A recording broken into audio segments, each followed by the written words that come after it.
bagay that you usually do for your kids to make them feel special? For my kids, siyempre, you have to be a good provider. Me naman, as a father, I try to be a good provider, siyempre. Passion, ang well-being, good health, yun naman ang mga importante para sa mga anak natin. I'm sure kayo mga moms, ganun din, di ba? Kay Colin? Ano ang gusto Ang mo? pag-aalaga ko kay Colin. Ay, hindi. Ako ay naalaga. Si Mars Colin talaga eh. Dali mo dyan, Mars. Ay, di ba si Mars? Ever supportive. Ay, si Mars Colin. bumati ko. Ayan. Hallelujah. Ang bilis ni Bossy. Ayan. Ito nga, boss, ano yung first naalala mo, yung first experience mo with Chooks to Go? First time you tried it? With Chooks to Go, the truth is, I was introduced to Chooks to Go by my wife. Si Mrs. ang nag-introduce sa akin. There was one time sa Itbulaga, hindi ko pa sa syota nun. Hindi pa. O, taga-taga rin. Tapos may dala siyang oven roasted na manok. Tapos pinatikin niya sa amin. Ito, masarap ito. Then I found out it is Chooks to Go. Yun ang una kong encounter with Chooks to Go. And si Mrs. can attest to that. Kasi, paborito niya. Kasi healthy that it's chicken because it's roasted, di ba? So, Oven roasted, it's healthy, and masarap. Kahit walang sauce, napakalas. Yun ang matindi doon. Masarap kahit walang sauce, and you have two flavors pa. Kung medyo nasa spicy ang trip mo, doon ka sa pepper na pepper rose. pepper rose. Pag medyo nasa sweet ka naman, doon ka naman sa sweet rose. Di ba, Jose? Sweet rose. Pero kinis mo ngayon. Uy, ito naman kasi. Parang bagong bullshit yan. Uy, brand supervisor yun si Jose, ah. Ay, bagay siya. Fines kami.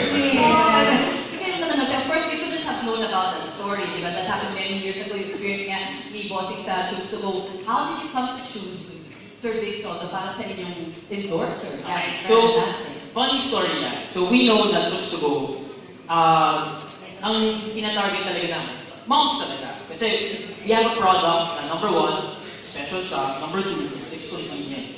So it fits the profile talaga na moms access Chooks to Go. And one insight, we're scouting, one insight na pick up namin is that sobrang mabenta si Vic Soto sa mga nanay. Alam ko matutuwa ako.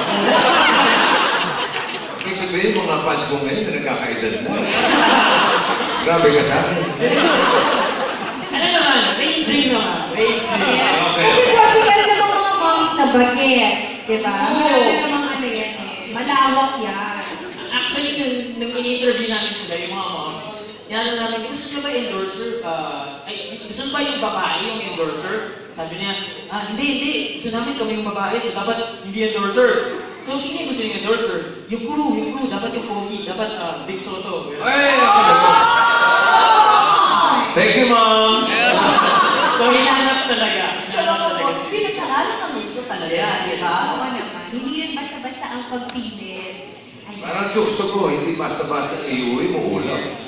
Exactly. Bossing, kamusta naman yung reaction nyo nung kayo tinawagan? Sinabi, interested lang ulit ka ng Chooks to Go as your brand ambassador.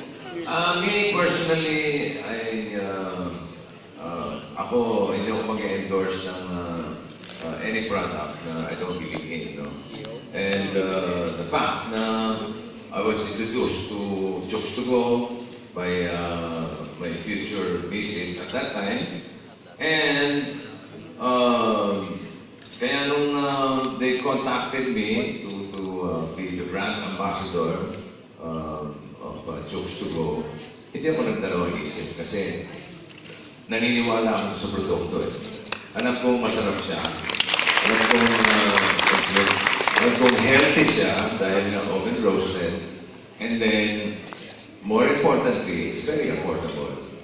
And ang maganda rito, lalo na for the moms, busy moms like you, na uuwi, naku, hindi nakapagluto.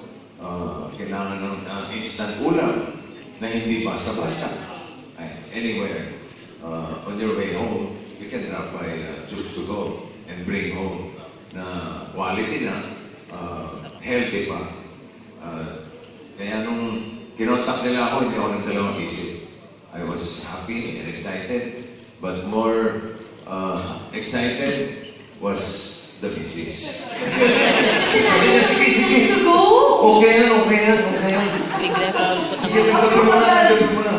Para linggo-linggo may Choose to Go. Kwento ko lang, yung signing, sumama pa si Mars! Sumama siya. Sinigurado niya na. Si Bossing sa Choose to Go. Siguro niyang pipirma ako. Nakapadala ka ganun dahil.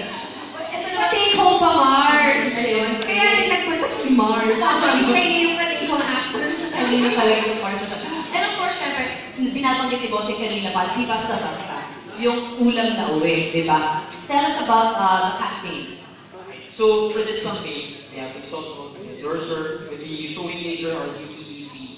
What is our message ba for this year, for this particular campaign?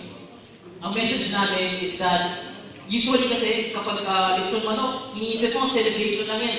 Iniisip mo birthday, iniisip mo handaan. Pero ang reality is, moms buy it whenever they need convenience. Whenever they need convenience and whenever they need something special. So ang message natin sa moms with this campaign is that huwag kayo mag-uwi ng basta-basta lang. Kasi you know na kailangan special lagi sa pamilya. Now, kung si Miss Pauline nag-uwi ng hindi basta-basta kay Bossing, you can do the same in your own homes. Na huwag mag-uwi ng basta-basta, mag-Choose to Go ka. Very well said, Jose.